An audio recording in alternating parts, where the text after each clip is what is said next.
Денеска на Zoom линија го имам господинот Александар Туфекчиевски, председател на Федерацијата на училишен спорт. Добро утро, господине Туфекчиевски. Добро утро, поздрав до гледачите на вашата емисија. Благодарам. Ајде малку зборува повеќе за тоа што е Федерацијата на училишен спорт. Мене ми се гледа тоа занимливо. Зашто имаше потреба да се направи федерација? Федерацијата е една од најкомплексните федерации во нашата држава, бидејќи ги опфаќа и основните и средните училишта во оној систем на спортски активности. И таа федерација, слободно можам да кажеме, најмасовната, со активирање некаде во изминатите наназад неколку години над 60.000 ученици во она што значи спортскиот живот во училиштата. Инаку, генерално, мислам, федерацијата е комплекса и по тоа што ги интегрира. Од прилика имаме 300 и нешто основни и околу 100 и нешто средни училишта, кои што имаат училишни спортски клубови како правни лица, кои што училиштата досега ги имаме над 260. Понатаму во таа организацијска инфраструктура имаме околу 36 општински сојузи на училишен спорт, кои што се здружени во зони од повеќе општини и во 3, тоа се 12 зони, во 3 региони, понатаму се здружени Источен, Западен и Скопски регион, и на крај сите тие членки се на Федерацијата на училишен спорт на Македонија. Значи ли тоа дека во неа членуваат и професорите по физичко воспитување во средните и основните училишта? Точно, значи примарната активност е поврзана со наставниците и професорите, кои што во училишните спортски клубови дополнително, значи надвор од редовната настава по физичко и здравствено образование во основните и спорт и спортски активности во средните училишта, тие фактички организираат со, ајде да кажам, и талентираните ученици, меѓутоа и со оние ученици кои што на некој начин не се инволвирани во спортот, а се прави обид да тие се вклучат во оваа наша мисија што е основна на Федерацијата на училишен спорт, каде што масовноста е примарна во она што значи успех во спортот. Кој ја финансира Федерацијата? Предпоставувам Агенцијата за млади и спорт, државата или некакви приватни спонзори? Да.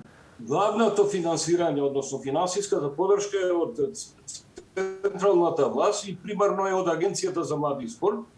И тоа последниве години можам да кажам дека таа подршка е сериозна и нормално сето тоа дава и придонес во мисијата наша. Исто така подршката е поврзана и со Министерството за образование и наука. Понатаму локалната самоуправа ги поддржува општинските сојузи на училишен спорт, а и училишните спортски клубови. А секако тука имаме и донации и спонзорства, каде што преку ваучерскиот систем ние како федерација една благодарност до Нова Љубљанска банка, која фактички не поддржува со тоа што примарно обезбедуваме опрема за училиштата, за наставата, односно за училишните спортски клубови, а се користи и за наставата. Добро, поминавме, господине Туфекчиевски, низ една многу тешка година, каде што учениците главно останаа пред своите компјутери во овие онлайн услови на настава и така натаму. Што прави Федерацијата со спортот кога целата настава е онлайн? Вежбате пред камери, ги стимулирате учениците да не седат само пред компјутери или што правевте минатава година во вакви услови? Да, тоа навистина сите не стави во еден непријатен шок оваа пандемија. И таму минатата година, веќе во март месец, кога ги прекинавме активностите, ние одма се потрудивме да најдеме компензаторни механизми како учениците да бидат активни, иако не одат на училиште и иако спортските сали во училиштата беа буквално затворени.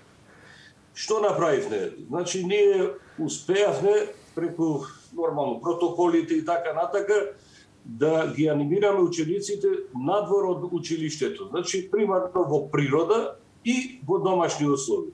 така што на нашата веб страна, исто така и на Facebook и на Instagram, имаме предизвици каде што преку примерно наставниците по физичко, учениците, тие што биле инволвирани во спорт, а исто така и оние што не биле, ги предизвикавме, условно да кажам, да може да вежбаат во овие некои неприродни услови. И можам да ви кажам дека наидовме поготово во првото полугодие учебнава 2020-2021 со она што значи физичка активност во функција примарно на развој на моторичките способности, а второто полугодие со скратени програми по спортови, да учениците вежбаат, значи и во домашни услови, и надвор во двор, а и по одредена бројка, да кажем, не многу масовно, по групи помали, во природа. И искрен да бидам, на некој начин успеавме овој проект да го имплементираме и сето тоа беше презентирано. Ама предпоставувам дека едва чекате да се вратат учениците во училиштата и да излезат на вистина на спортски терени. Кажете ми, господине Туфекџиевски, јас во право ли сум кога мислам дека меѓу школскиве деца, особено основно па и средно образование, се во пораст овие разноразни деформитети на арбетните столбови. Претпоставам дека вие имате и за тоа програми, имате увид во тоа. Како се носите со тој? Сите родители знаат дека децата ни седат по компјутери и дека тоа не може да не се одрази на одредени физички подготвености, развојни, не знам, физички на арбетот особено. Како се носите со тие предизвици? Таа намалена подвижност, да кажем, на учениците или хипокинезија, на некој начин си го носи своето. Најголем цех се плаќа во арбетниот стол. Тоа е најосетливата, да кажем, деформибилна точка, каде што арбетниот стол се искривува во тие седечки положби, недвижење и така натаму и така натаму.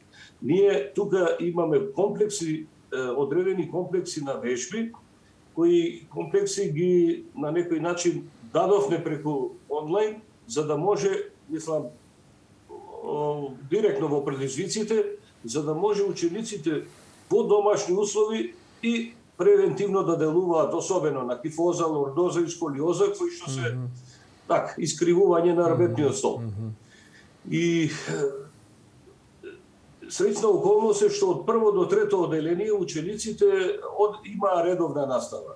И од минатата година таа редовна настава по физичко и здравствено образование се изведуваше во тандем оделенскиот наставник и плюс едно стручно лице. Така што таму е, како да речам, периодот таков каде што најмногу треба да се внимава, особено на овие деформитети. Кажете ми, тоа мислам дека успеа голем број на наставници да го тоа имплементираат и во редовната настава по физичко. Кажете ми за крај, каква ви е всушност соработката со училиштата? Таа се темели на доброволна основа или сепак има некакви формализирани односи помеѓу училиштата, значи не само професорите по физичко и вашата федерација? Овој спортски систем во образованието, тоа истото важи и во универзитетскиот спорт, покрај во средните и основните училишта, фактички е на доброволна основа. Значи, сега доброволна основа, меѓутоа во Законот за основно и средно образование, секој училиште треба да формира училишен спортски клуб со основна цел масовно децата после настава да се вклучуваат во спорт. И сега ние правиме усилби со оваа поддршка што имаме, систем на наградување, на мотивирање на кадарот, а не само вработените, него и невработен стручен кадар, ние исто така во тие клубови анимираме, така да, иако не е облигаторно активирањето на вработените наставници, сепак имаме масовен одзив, бидејќи овој сегмент, како училишен спорт, во сите развиени земји е стратешки сегмент за развој на севкупниот спорт. Така што мислам дека од година во година тука имаме така едни позитивни исчекори во оваа сфера. И за крај да ве прашам, кој спорт е најзастапен? Фудбал, ракомет, кошарка?